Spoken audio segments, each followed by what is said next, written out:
بسم اللہ الرحمن الرحیم، السلام علیکم۔ میں ہوں سلمان حیدر۔ دعا ہے پروردگار سے کہ اس نے آپ کو اور آپ کے اہل خانہ کو اپنی حفظ و امان میں رکھا ہو۔ کہتے ہیں جب قدرت آپ کے ساتھ ہو نا تو پھر اسی کی پلاننگ ہے، اور پھر اسی کی پلاننگ میں نا پھر جب خیر ہو جاتی ہے تو پھر اسی طرح ہی چل رہا ہوتا ہے۔ اور مجھے بھی ایسا لگتا ہے کہ ایسے عمران خان صاحب کی جو پلاننگ ہے نا وہ پینیٹریٹ کر رہی ہے، اور ہر لحاظ سے اب گواہیاں بھی آ رہی ہیں۔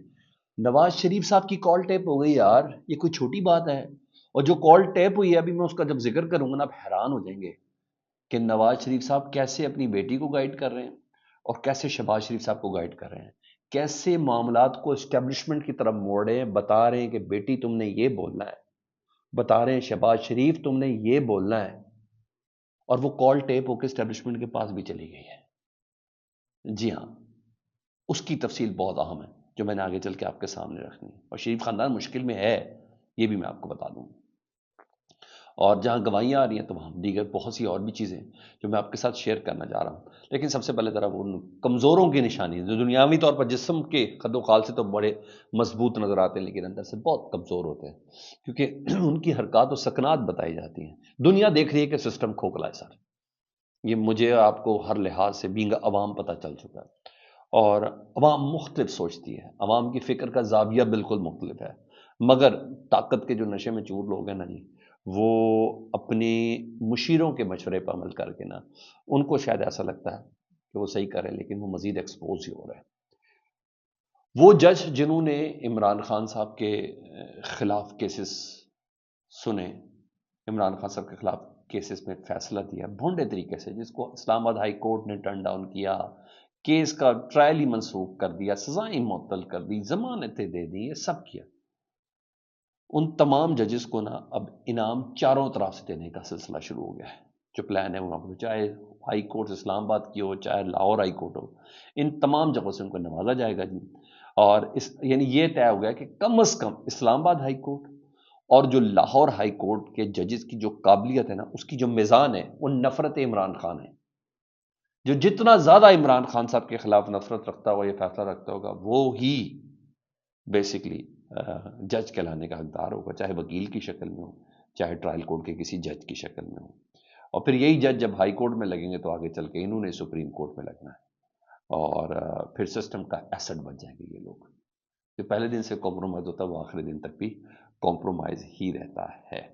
اچھا، چیف جسٹس یحییٰ آفریدی صاحب نے نا پاکستان کے، انہوں نے 21 دسمبر کو نا اسلام آباد ہائی کورٹ کے ججز کی تقرری کے لیے نا جوڈیشل کمیشن بلانے کا اجلاس بلا لیا جی، اور جو نام سامنے آئے ہیں جی، جس نے دیا ذرا وہ سن لیں، جلدی سے بتا دو۔ چیف جسٹس اسلام آباد ہائی کورٹ جسٹس عامر فاروق صاحب، انہوں نے جو نام دیا ان کا نام ہے اعظم خان، یہ اسلام آباد میں ڈسٹرکٹ اینڈ سیشن جج ہیں جی، اور پاکستان تحریک انصاف کے حوالے سے فیصلے کرنے میں ان کا بڑا نام ہے۔ شاہ رخ ارجمن نام تو آپ نے سنا ہوگا جی، توشہ خانہ من والے، ان کا نام بھی بھیجا کہ ان کو جی اسلام آباد ہائی کورٹ کا جج لگا دیں تاکہ وزن ادھر برابر ہو، ان 6 ججز کے مقابلے میں کوئی جج آ سکے جنہوں نے خط لکھا تھا۔ یاد ہو گیا آپ کو؟ ہاں جی۔ اور جج ہمایوں دلاور صاحب کا آپ کو بھی نام یاد ہے؟ جی ہاں، وہ صاحب جو کہتے ہیں میں دلاور نہیں دلیر ہوں، جو فیصلہ دینے کے بعد لندن چلے گئے تھے، جی ہاں، ان کا نام بھی شامل ہے۔ اور توشہ خانہ 2 میں انہوں نے فیصلہ کیا تھا نا عمران خان صاحب کے خلاف۔ ادھر لاہور ہائی کورٹس کی اپوائنٹمنٹس بھی میں آپ کو بتاتا ہوں، یہ حکومت کی ریکمنڈیشن ہے، انہوں نے جج بن جانا جی۔ لاہور ہائی کورٹس میں جی کرائیٹیریا سن لیں، عمران خان صاحب کے خلاف پروسیکیوٹر تھے، مریم نواز صاحبہ کے وکیل امجد پرویز، نام تو آپ نے سنا ہوگا، ان کو لاہور ہائی کورٹ کے جج بنانے کی تجویز ہے، ٹھیک ہے جی۔ دوسرا، additional attorney general Javed Iqbal مین صاحب، ان کو جی جج بنانے کی تجویز ہے۔ اس کے علاوہ حارث عظمت نواز شریف صاحب کے وکیل ہیں، اور ابھی حالیہ طور پر وہ عادل بازئی والے جو کیس میں نواز شریف صاحب کی طرف سے جو پیش ہوئے تھے، ان کو بھی لاہور ہائی کورٹ کا جج بنانے کی تجویز ہے۔ مطلب آپ اندازہ لگا لیں حکومت عدلیہ پر کس حد تک ڈومینیٹ کرنے کی کوشش کرتی ہے۔ وہ جو کہتے ہیں نا وکیل نہیں کرنے، اسی جج کرنے دیں، انہوں نے جج کر لینا سر۔ یہ اس وقت چل رہا ہے، اور یہ پیغام ہے پورا سسٹم کو کہ ہم یہاں ہیں۔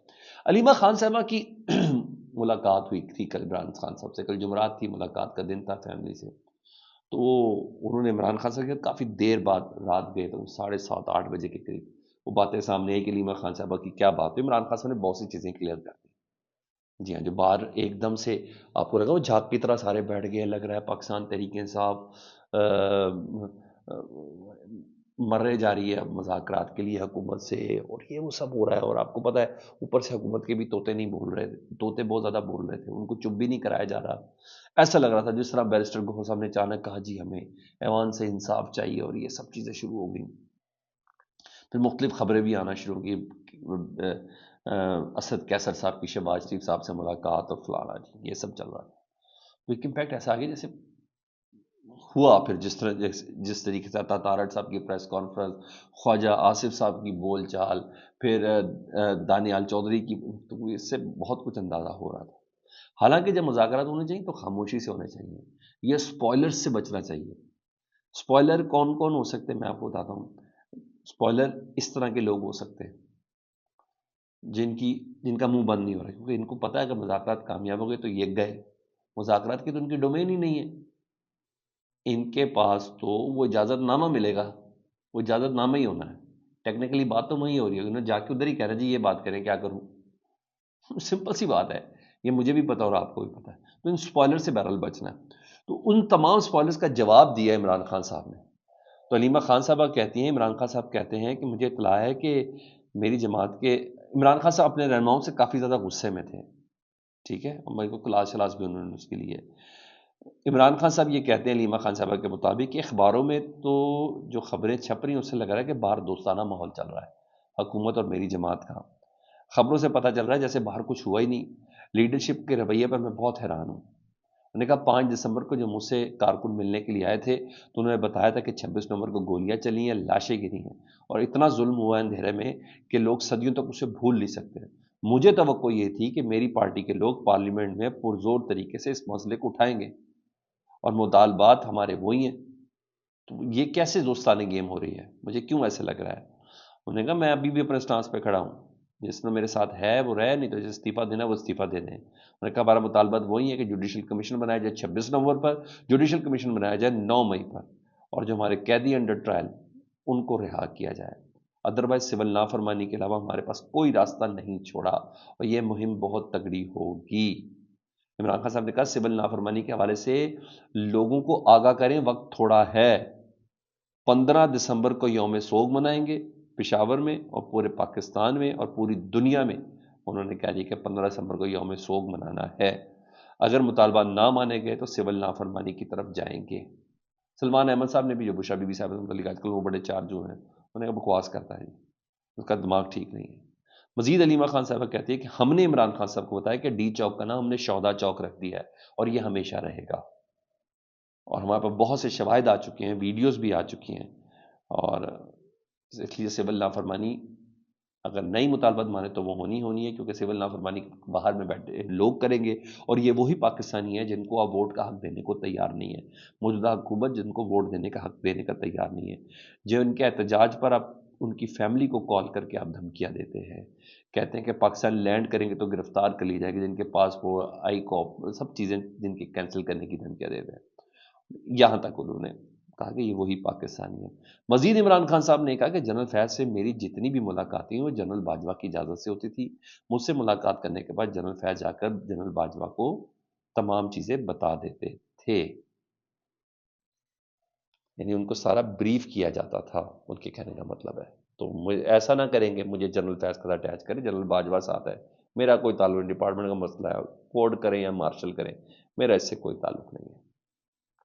اب ایک اور خبر میں آپ کو دوں، سینئر تجزیہ کار ہیں، صحافی ہیں، مظہر برلاس، ان کا آپ نے نام سنا ہوگا۔ مظہر برلاس صاحب کہتے ہیں کہ ڈی چوک میں جو کچھ ہوا، ذرا غور سے سنیے گا، ڈی چوک میں جو کچھ ہوا اس کے بعد کسی بندے نے اپنے بھائی کو فون کیا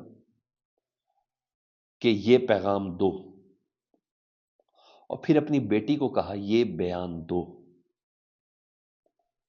وہ دونوں فون ٹیپ ہو کر کسی جگہ پہنچ چکے ہیں، ٹھیک ہے۔ ایک شخص تھا، اس نے اپنے بھائی کو کہا کہ یہ بیان دے دو، پھر اس نے دوسرا فون کیا اپنی بیٹی کو کہ یہ بیان دے دو، تو کیا کہتے ہیں پھر اگلے دن کیا ہوا، بیٹی نے یعنی مریم نواز، یہ نواز شریف صاحب سے متعلق بات کر رہے ہیں بیسیکلی، نواز شریف نے شہباز شریف کو کہا کہ یہ پیغام دو، یہ بیان دو، نواز شریف نے مریم نواز کو فون کر کے کہا کہ یہ بیان دو، انہوں نے کہا پھر کیا ہوا، اگلے دن مریم نواز کا بیان آیا کہ میں نے پنجاب پولیس کو منع کیا تھا کہ گولی نہیں چلانی، یعنی اگر گولی چلی ہے تو کم از کم پنجاب پولیس اس میں شامل نہیں ہے۔ سمجھ آ رہی ہے آپ کو؟ برات کا اعلان کیا کہ ہم نہیں ہیں، ایک چیز۔ دوسرا انہوں نے کہا پھر شہباز شریف سے جب نے بھی کسی شخصیت کا نام لیا، میں آپ بتاتا ہوں آرمی چیف کا نام لیا کہ انہوں نے کہا تھا تقریب میں، نام لیا کہ انہوں نے سب حل کیا ہے یہ مسئلہ جو 26 نومبر والا تھا، سب میں ان کی مدد شامل تھی، یعنی ہم نہیں ہیں وہ شامل تھے۔ یہ باریک گیم تھی، یہ نواز شریف صاحب نے کال کی تھی اپنے بھائی شہباز شریف کو اور اپنی بیٹی مریم نواز صاحبہ کو، جس کی بنا پر انہوں نے کہا پنجاب پولیس کو گولی چلانے کی اجازت نہیں تھی، اور شہباز شریف صاحب نے کہا جو کچھ ہوا آرمی چیف صاحب کی اس میں تمام مدد شامل تھی، سب انہوں نے حل کیا ہے۔ انہوں نے کہا جس بندے نے فون کیا یعنی نواز شریف نے فون کیا اور کہا یہ بیان دو، وہ فون ٹیپ ہو گیا ہے۔ مطلب نواز شریف صاحب گائیڈ لائنز دے رہے تھے اپنی بیٹی کو بھی اور اپنے بھائی کو بھی، اور یہ کال اسٹیبلشمنٹ کے پاس ہے، تبھی شاید اسٹیبلشمنٹ کی طرف موڑنے کی کوشش کی جا رہی۔ اب آپ کو سمجھ آئی کہ انہوں نے کہا پولیس کو میں نے اجازت نہیں دی اور انہوں نے کہا کہ وہ شامل تھے، اس کا کیا مطلب ہے؟ میرا خیال آپ زیادہ سمجھدار ہیں۔ یہاں تو یہ چیز میں نے آپ کو کلیئر بتا دیجیے۔ ادھر نون لیگ کے جو سینیٹر ہے عفنان اللہ صاحب، وہ سینٹ میں تقریر کے بڑا طوفان برپا، انہوں نے ایک بار پھر بڑا اعتراف کر لیا۔ رانا ثناء اللہ صاحب ٹھیک ہے اطلاعات ہیں گولیاں چلی ہیں، عطا تارڑ کہتے کوئی گولی نہیں چلی، خول دکھائیں خون دکھائیں۔ اسی طرح محسن نقوی صاحب کوئی گولی نہیں چلی، خون دکھائیں خول دکھائیں۔ پھر باتیں سامنے آنا شروع ہو گئی کہ جی خواجہ آصف صاحب نے کہا گولی چلی لیکن علی امین گنڈا پور کے اپنے گن مینوں نہیں چلا دی۔ پھر کسی نے کہا گولی چلی جس کی وجہ سے بگدڑ بچ گئی، یعنی طرح مان کے گولی چلی۔ عفنان اللہ صاحب کیا کہتے ہیں، سینیٹر مسلم لیگ نون کے؟ عفنان اللہ صاحب کہتے ہیں، اور بہت بڑا اعتراف ہے، انہوں نے کہا افسوس کا یہ مقام ہے کہ پاکستان تحریک انصاف غریب ورکر کا خون بیچ رہی ہے۔ میں خود ورکر ہوں، مجھے فخر ہے ورکر ہونے پہ، لیکن بچوں پر جس طرح گولیاں چلیں اس کا مجھے افسوس ہے۔ اور یار اپنے لوگوں کو تو سمجھا دو، اپنے وزیر دفاع کو تو سمجھا دو، اپنے مشیر سیاسی امور کو سمجھا دیں، انہیں بتائیں کہ وزیر داخلہ نے کیا کہا ہے، آپ نے وہ کہنا ہے، ان کو بتائیں وزیر اطلاعات کو کیا بریف ہوا، آپ نے وہ کہنا ہے۔ ایک ایک کر کے یہ سب بولیں گے سر، سب بولیں گے، یہ میں آپ کو بتاؤں، کیونکہ بہت سی چیزیں اب کھل کر سامنے بھی آ رہی ہیں۔ فیڈ بیک سے متعلق ضرور آگاہ کریں، اپنا بہت خیال رکھیں۔ اللہم صلی علی محمد و آل محمد۔